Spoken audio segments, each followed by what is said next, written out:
গতবার যেখানে আমরা সমাপ্ত করেছিলাম সেটা হচ্ছে নির্বাহী বিভাগ এবং আইন বিভাগ আমরা আলোচনা করেছি।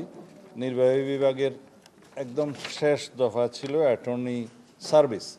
অ্যাটর্নি সার্ভিস সৃষ্টি করার জন্য স্থায়ী প্রসিকিউশন সার্ভিসের প্রয়োজনীয়তা থাকলেও আমরা এটা নীতিগতভাবে একমত হয়েছি যে এটা তারাও একমত যে অ্যাটর্নি সার্ভিস করা দরকার জেলা পর্যায়ে, তবে সেটা আইনের মাধ্যমে করতে হবে এবং এটা কনস্টিটিউশন উল্লেখ করার প্রয়োজন নেই।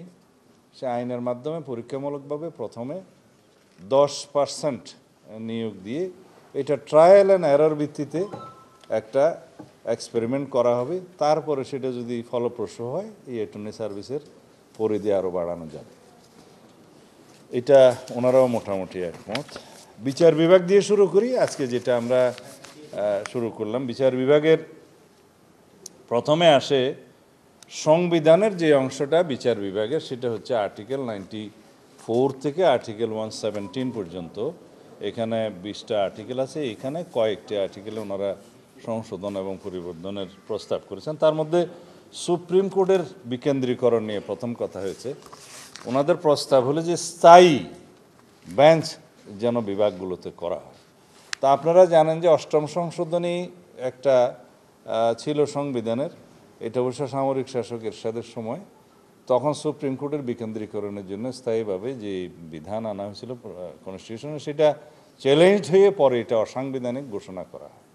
তো সুপ্রিম কোর্টের এটা স্থায়ী হাইকোর্টের হাইকোর্ট বিভাগের স্থায়ী আসন সংবিধানের মৌলিক কাঠামোর সাথে যায় না এবং সাংঘর্ষিক, এবং একটা যেহেতু কনস্টিটিউশনের উপরে একটা জাজমেন্ট আছে তখনকার, এটা বাতিল করার জন্য। তা আমরা বলেছি যে সার্কিট বেঞ্চ স্থাপনের জন্য আর্টিকেল 100-এ প্রভিশন আছে যে এইটার উপরে যেন কম্পালশন একটা আনতে পারি আমরা জুডিশিয়ারিকে, যেন আমরা এখানে কনস্টিটিউশনে একটা প্রভিশন করতে পারি অথবা সাবসেকশন করতে পারি ওখানে, যাতে প্রতি বছর প্রয়োজনীয় সংখ্যক সার্কিট বেঞ্চ স্থাপনের জন্য এখানে একটা বাধ্যবাধকতা আরোপ করা যায়। তাতে একই ফাংশনটা করা যাবে। আর সুপ্রিম জুডিশিয়াল অ্যাপয়েন্টমেন্ট অথবা জুডিশিয়াল অ্যাপয়েন্টমেন্ট কমিশন নামে একটা কমিশন করার কথা ওনারা এখানে করেছেন। তা আমরা এটা নীতিগতভাবে একমত। বলেছি যে এটা সংসদে আলোচনা করতে হবে, কারণ সংবিধানে একটা নতুন প্রভিশন অ্যাড করা প্রয়োজন হবে, যাতে জাজেস, হাইকোর্ট সুপ্রিম কোর্টের জাজেস নিয়োগের ক্ষেত্রে কি কি বিধিবিধান কিভাবে করা সম্ভব ইত্যাদি আমরা বিস্তারিত এখানে আলাপ করছি না, সেটা আমরা নীতিগতভাবে একমত।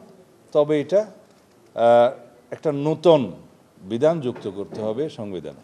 95-এ আমরা বিচার বিভাগের স্বাধীনতা নিশ্চিত করার জন্য অঙ্গীকার আবদ্ধ, কিন্তু সব কিছু আমরা আইনানুগভাবে এবং সাংবিধানিকভাবে করতে চাই।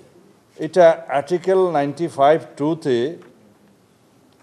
বিচারকের যোগ্যতার মানদণ্ড এগুলো নির্ধারণ করা আছে। তার মধ্যে একটা নতুন ক্রাইটেরিয়া ওনারা এখানে প্রেসক্রাইব করেছেন, সেটা হচ্ছে যে বিশ্ববিদ্যালয়ের অধ্যাপক, আইনের অধ্যাপকদেরকেও যাতে বিচারক হিসেবে নিয়োগ করা যায়। আমরা বলেছি এই বিষয়টা যে প্রস্তাবিত আইন আছে অথবা এখন যে আইনটা করার চেষ্টা করছে যে বিচারক নিয়োগ অধ্যাদেশ, যেটা এখন হাইকোর্টে চ্যালেঞ্জড হয়েছে বিভিন্ন কারণে, সেই যোগ্যতার ক্ষেত্রে এখানে এই বিধানটা তখন আইনি করা যাবে।